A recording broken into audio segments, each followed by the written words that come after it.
morning, students. This is Sheba. Now we are going to see about the electronic devices subject. In that, we are going to discuss about the topic bipolar junction transistors. Now, in our previous sessions, we have discussed about semiconductor diodes, which corresponds to Unit 1 of your syllabus. And now we are going to start our second unit, bipolar junction transistors. Before getting into the topic of discussion, let us know what is meant by this transistor. It is nothing but a three-terminal electronic device made of semiconductor material. Yes, in our previous unit itself, we have detailedly discussed about PN junction diode semiconductor materials. And this transistor is a device which is made of that semiconductor material. Transistors have many uses including amplification, switching, voltage regulation and the modulation of signals, which you can clearly see from the diagram. So it has three terminals as you can see here.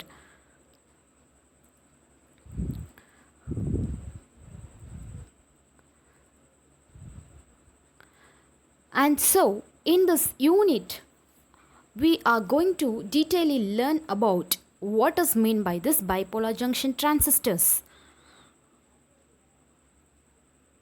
Here we are going to see about NP and PNP transistors and its operations, yearly effect condition, current equations and input-output characteristics of CECBCC, that is common emitter, common base and common collector configurations. And also we are going to see about hybrid P model, H parameter, Ebos model, Gummel-Poon model and multi-emitter transistors. These are all the topics we are going to see in detail in forthcoming sections. Here I have also given the textbook and references for your further clarification purpose. And also NPTEL lecture material references are also given for your further clarification.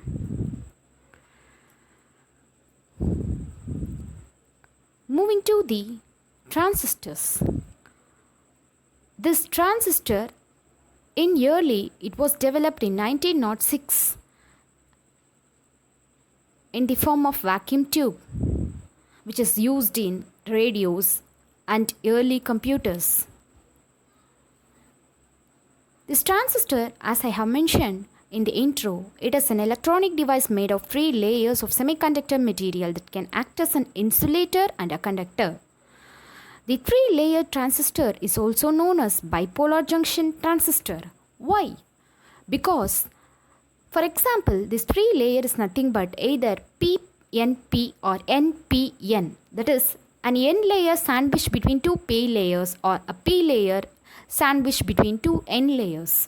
And so, one N layer forms one junction and another PN layer forms second junction, and so it is said to be bipolar junction transistor.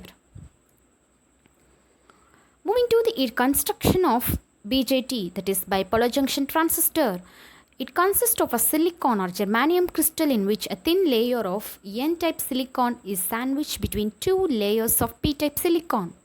This transistor is referred to as PNP. Alternatively, NPN transistor, a layer of P-type material is sandwiched between two layers of N-type material, as I have mentioned now. Here you can clearly see the diagrammatic representation of NPN and PNP transistors.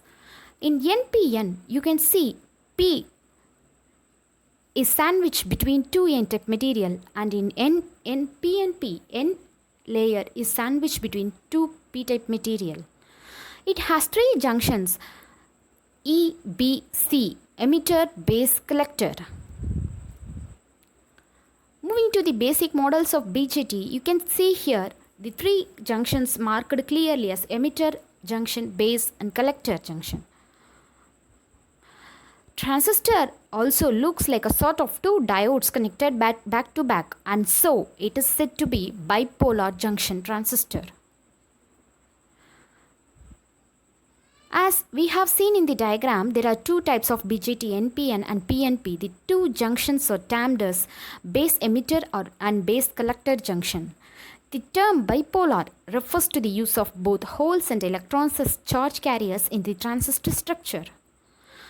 In order for the transistor to operate properly, the two junctions must have the correct DC bias voltages. The base emitter junction is always forward biased and the base collector junction is reverse biased. This is the basic configuration of BJT for PNP and NPN type.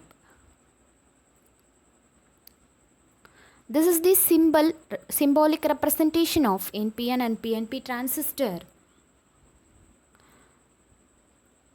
Always emitter edge is marked by the arrow mark, so you can differentiate the three edges clearly. Yes, why it is said to be emitter, it is said to be collector? Emitter emits the electrons which pass through the device and collector collects them again once they have passed through the base. And base is act as a common for both emitter and collector, and so it is said to be a base with basic semiconductor. Regions of transistor, there are three regions, namely emitter heavily doped, base lightly doped and collector moderately doped. Doping here refers to adding of impurities as we have discussed in the unit 1. Transistor operation.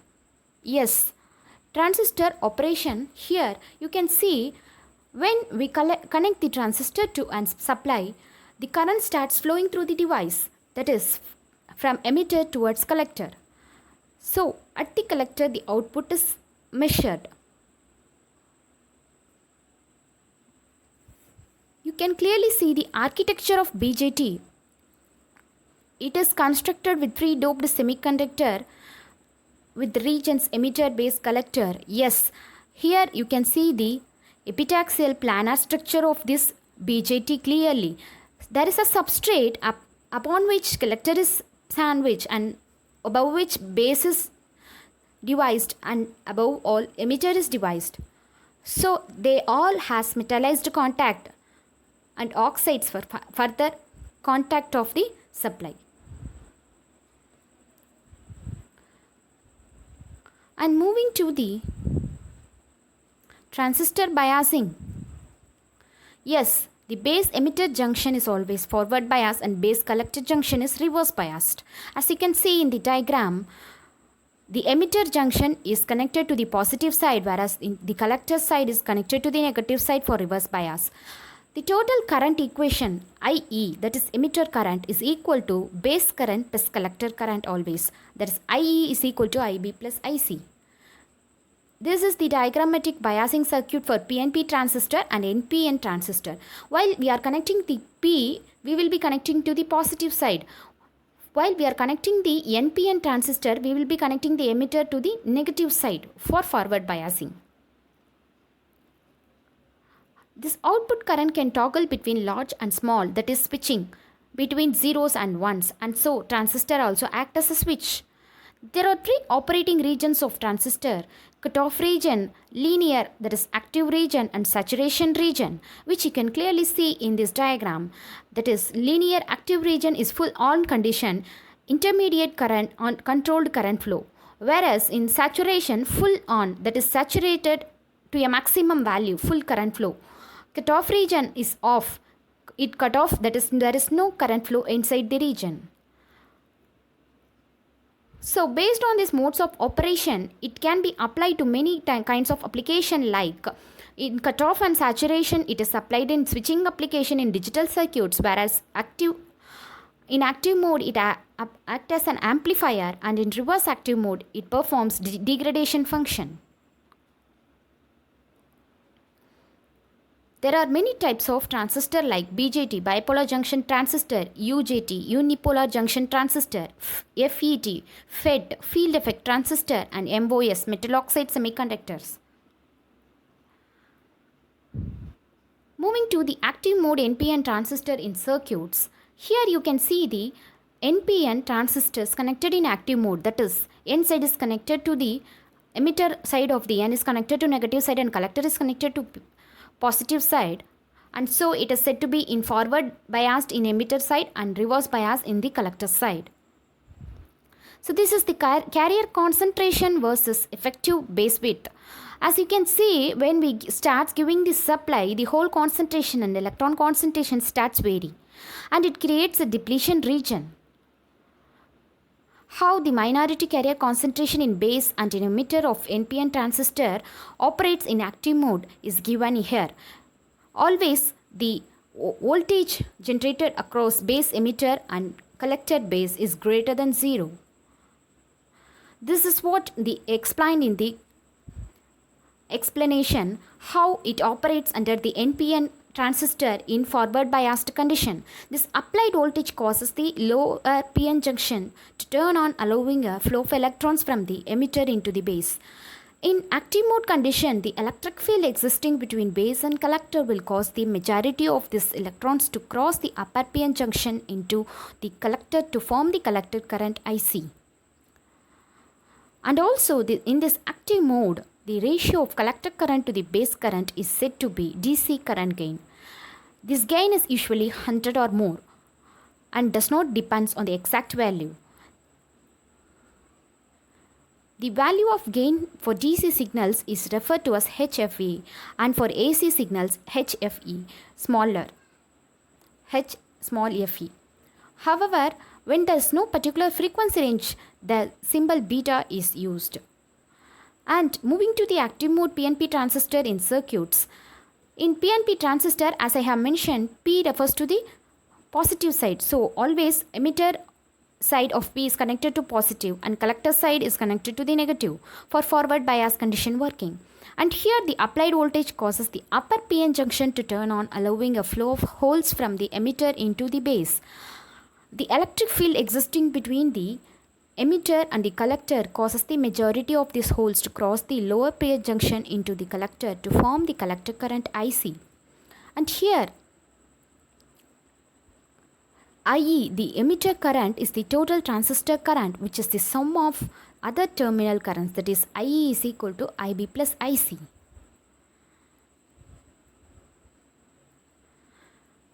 Moving to the important questions regarding the topic of discussion. What is transistor? Yes, regarding part A 2 mark question, this is very a basic question. First you need to know what is meant by transistor. As I have mentioned in the introduction session, you can say it is a three terminal device. It is a bipolar junction transistor with it has two polarities, and so it is said to be bipolar junction transistors. Like that you can mention it. Why transistor is also called bipolar junction transistor? Yes, this is another important question. Whenever you learn, you need to know what is transistor and also what is the name reason for saying it as a BJT. Next, third one is the state the three operating regions. Yes, as I have mentioned, it operates in active, saturation and cutoff region. You have to write the tabulation and explain it clearly. Fourth one, giving the biasing arrangement for an NPN transistor to operate in active region. You need to draw the circuit diagram and you need to explain its operation. What the fifth question, what is the need for biasing in the transistor? Yes, why we need to give the biasing? Under unbiasing condition, what happens? Under forward biasing condition, what happens? Under reverse biasing, what happens? You have to explain it clearly. Next, moving to the part B question, describe the working of PNP transistor.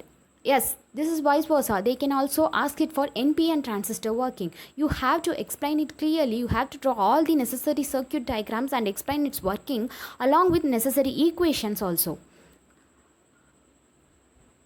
And second question, draw a sketch to show the various current component in NPN transistor and deduce the relation between various current components. Yes, you have to write the bias current components of all the equations, like as I have mentioned, IE is equal to IB plus IC. You have to write the current component value and what does this IE means, what does this IB means, what does this IC means under NPN condition, how it works. So you have to write that clearly and write the equations also.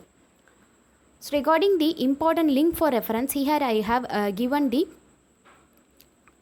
website link and also book reference, electronic devices, suggested book UA Bakshi and AP Godse. From that page number 2.3 to 2.10, you can take it for a reference for this particular topic. Talking about the real-time application of transistors. Transistors. Yes, without transistor there is no devices in our daily life. Mobile phone, laptop, computers, everything comes under these transistors. TV, television, yes, if you open your television circuit, it has many transistors. VLSI, very large scale integration, is comes under these transistor circuits. Our computer, previous early computers, works on the basis of vacuum tubes, which is nothing but our transistors. Our mobile phones has these transistors. Every electronic board has this diodes as well as the transistors. Without transistors, there is no electronic component. And so, a transistor is one of the major component which is interacted in our daily life as in the form of component, in the form of electronic gadgets which we use in daily life. You can see television is one of the very important example of this transistor. This television circuit has many transistors for the purpose of getting the signal, modulating it, amplifying it and sending. And so transistor act as an amplifier. It is one of the major application for transmitting the signals to long distance communication with better gain and clarity. This is about the application of transmitter in real life. This is about the details of the general transistor NPN, PNP and its operation of working. If you have any doubts in this, you can ask me and get the details. Thank you.